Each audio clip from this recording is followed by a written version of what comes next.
লাউ গাছের ঠিক এই যে এখান থেকে কেটে দিবেন। কেন কেটে দেবেন সেটা সঠিকভাবে বুঝিয়ে আপনাদেরকে আমি এখন বলবো। অবশ্যই আপনারা ভিডিওটি সম্পূর্ণ দেখবেন। একটা জিনিস লক্ষ্য করবেন, এই যে দেখুন, এই যে একটি শাখা এখান থেকে কিন্তু বের হচ্ছে, আর এই যে একটি শাখা,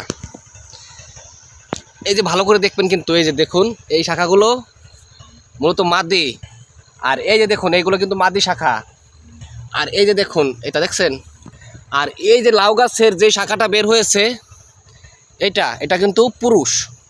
আপনারা সব সময় মনে রাখবেন লাউ গাছের এই শাখাটা কিন্তু পুরুষ, আর এই সাইডের শাখাগুলো মাদি। আর এই মেন আগার পুরুষ আগার যদি মাথাটা কেটে না দেওয়া যায় তাহলে মাদি আগায় শক্তি পাবে না, আর শক্তি না পেলে সেখানে ফলনে বেশি হবে না।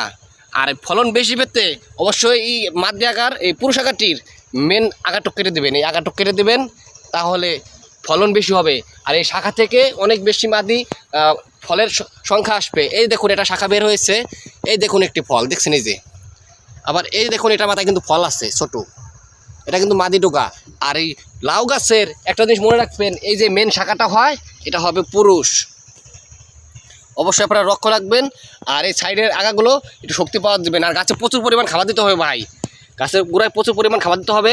আর এই যেভাবে নাই জংলা করলে পরে হবে না, ক্ষেতকে পরিষ্কার পরিচ্ছন্নতা রাখতে হবে ক্ষেত থেকে ফলন পেতে হলে পরে। আর গাছের এই যে বাউন্সগুলো কিন্তু কেটে ফেলতে হবে ভাই, এই শাখাগুলো কেটে ফেলতে হবে। এই যে এইগুলো দেখুন, এই যে এইগুলো যদি না কাটেন গাছের ফলন আসবে, ফলনগুলো আস্তে আস্তে নষ্ট হয়ে যাবে। সেই জন্য আপনারা লক্ষ্য করবেন গাছের এই যে গাছের গোড়া পরিষ্কার রাখার জন্য, এই বাউন্সগুলোকে কেটে ফেলার জন্য, আর এই মরা পাতা যেগুলো আছে সেগুলো কেটে ফেলবেন।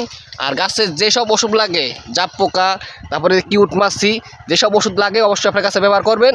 আর গাছ থেকে ঠিক এই যে দেখায় একটু, এই যে এরকম ফলন পাবেন।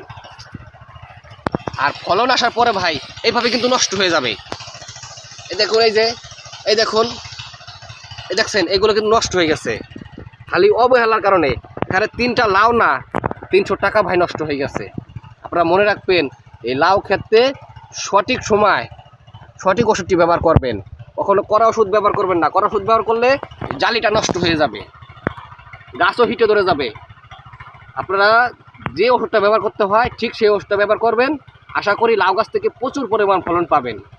আসসালামু আলাইকুম ভাই।